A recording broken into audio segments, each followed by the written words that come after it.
If you're watching this, you probably want to open up your own MMA gym. I'm 28 years old and I've been teaching for over 10 years. I've done martial arts my entire life and I've owned an MMA gym for over a year now. And these are 5 things that I did before opening up.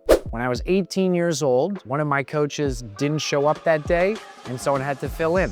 So I decided to step up and try my hand at teaching. And I found out I loved it. I like seeing people learn the martial arts. I like seeing people get better at martial arts. I like seeing people fall in love with martial arts.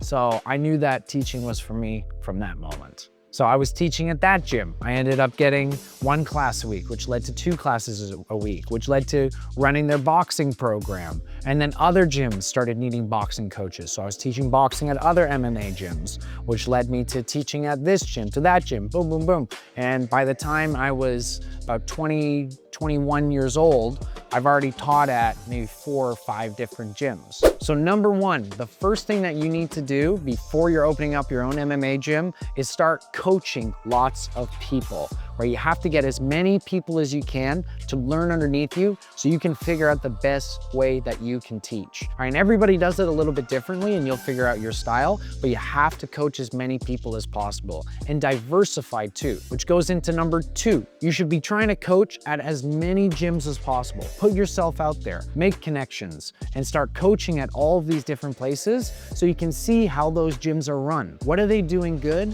What are they doing bad? And you should be learning from all of those experiences and really trying to clock it and remember it, because it's gonna pay off a lot in the future when you go to open up your own facility.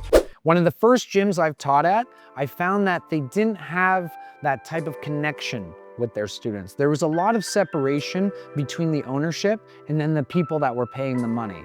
And you could see kind of divides in the space through that. Coaches would come in and out, students didn't really have a connection to the space, but they were paying all this money into it, and you ended up feeling like it was a little bit more McDojo than it did like a community space. Another gym that I taught at had no professionalism. They didn't really know how to run it as a business. They would let people come in and out. There was very little paying attention to how the memberships were being run, right? They didn't know how to market that business. Even though the coaching was great and it was a really strong community and nice people that worked there, it wasn't really a good way to run a business, which made it harder for people to stick around, made it harder for people to find it, and then at the end of the day, doesn't make that business that successful.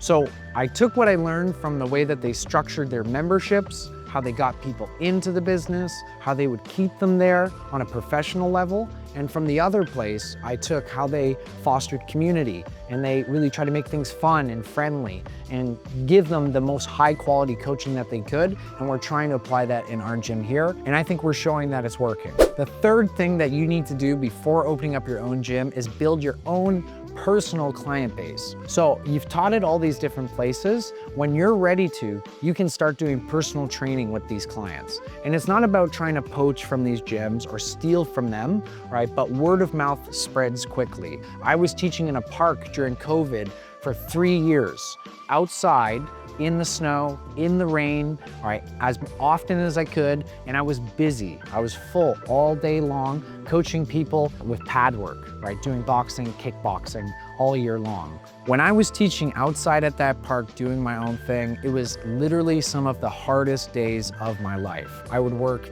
8 hours a day teaching, right? That's in between sessions. So it was 8 hours of pad work, almost straight. And if you do that ever, right, you know how tiring it can be. So I would reach out to people on Instagram. I was offering everybody free sessions. I was the cheapest trainer just so I can get as many people in as possible, because it's all about depth over width. Have people that will stick with you for a long time, and then you can start building a business. If you have a lot of people that kind of come in and out and they're not that serious about it, it's gonna be a little bit harder. So I built a clientele that really wanted to train with me, that believed in me. I proved that I knew what I was talking about. I ran great sessions, and I started building up my own client base before I even had to start paying rent somewhere. So if you can do that, that's gonna be a really strong indication that you can start your own program. The fourth thing that's definitely important and that everybody should have is a mentor. I found my mentor when I was preparing for fights, and I was looking for a personal trainer to teach me strength and conditioning for MMA. So basically I reached out to this individual. He was a part of our gym. I knew that he was doing weightlifting, and I basically just said to him like, hey, can you teach me how to start lifting weights? And basically I met up with him at this gym, and right away I knew he was like one of the smartest individuals that I've ever had the pleasure to be around. You could just tell, and his way to communicate too was so easy to comprehend everything that he was trying to show me, or he's an excellent teacher. So it was definitely a person that I knew that I wanted to be a part of my life. It turned out that he owned that gym, and he was so humble that he didn't even let me know at the time. But once I found that out, it was pretty easy to know that this is a guy that I really wanted to learn a lot from. It was a huge gym. It was an amazing facility. He's obviously extremely successful. Why wouldn't I want to try to learn everything from him? But yeah, after that, you know, there's moments where in my teaching career, people come up to me and say like, hey, you know, I'm trying to open up a gym. Do you want to be a part of it?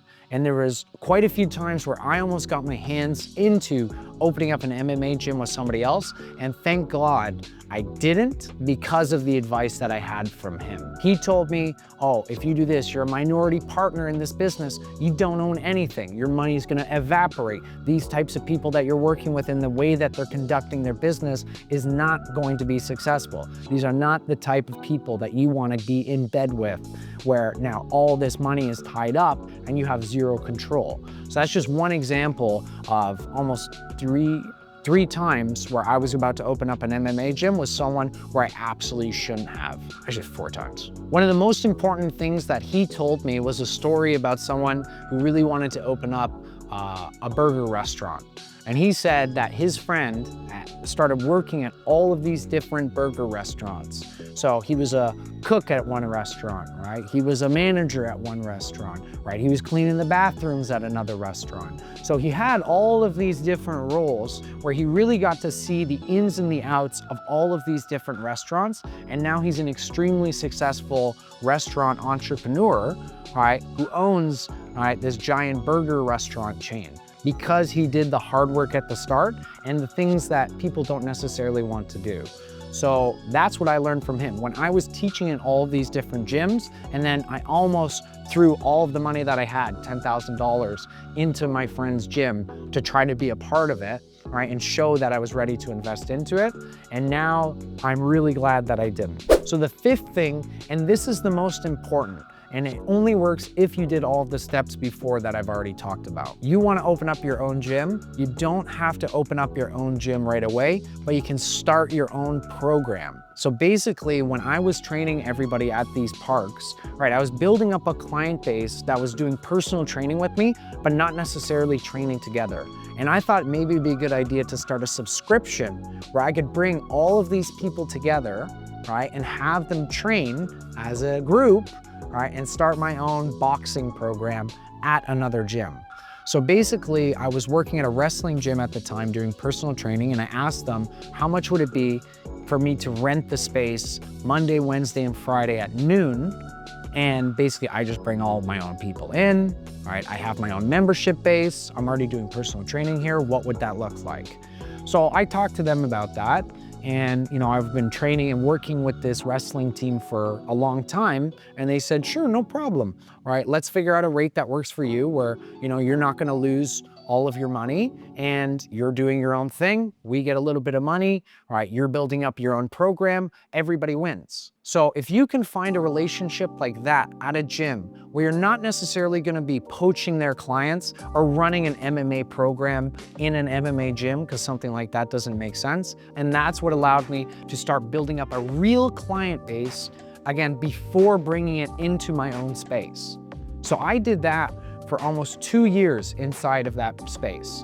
And it reached the point where, again, I was only running daytime classes, Monday, Wednesday, and Friday at noon. I was charging $100 a month. I had maybe about $2,000 of gross revenue every single month. And then I still had to pay them their share, which was about $750. So it ended up really working out for me in that regard, but it definitely reached a point where I thought this program has kind of reached its peak and I need to make a decision whether I'm going to just end it and try to start doing something else or dive in 100% and really try to make this dream a reality. So the straw that broke the camel's back and that convinced me and my wife to open up this program or open up this gym was on Easter of 2024. We decided to do mushrooms, and in the middle of that trip, I don't know if you've ever done mushrooms before, but if you do mushrooms, you cannot hide from the way that you feel. So if you need to face something head on, mushrooms will force you to do that 100%. And there's no running from it. It's pretty scary. And more or less, that forced me to make a decision where I was like, what do I really want out of my life? Do I want to keep running this program out of this gym where I feel like they can kind of kick me out at any time? Even though we had a good relationship, they can kind of kick me out at any time. All right, I want to own a house, I want to have a family, and I feel like this isn't enough to do it. So, you know, the mushrooms told me that, okay, buddy, you got to start looking for leases. And basically that next day, I started looking for commercial leases, all right, looking around the areas, going online, and then at the end of the day, all right, we found our gym, we built it, and now we're here. At the end of the day, if you want to open up an MMA gym, you got to make sure you love it first. All right, don't rush into opening up a space before you're 100% ready and the time is right. Smarter people than you have opened up gyms and they failed because they didn't do the hard work at the start. So you got to make sure that you take every step extremely seriously, enjoy the process the entire time, and at the end of the day, you'll be successful. If you have any questions about opening up your own gym or anything in regards to martial arts business, you can leave it in the comments and I'll make sure I answer you. And maybe we'll make a video about it.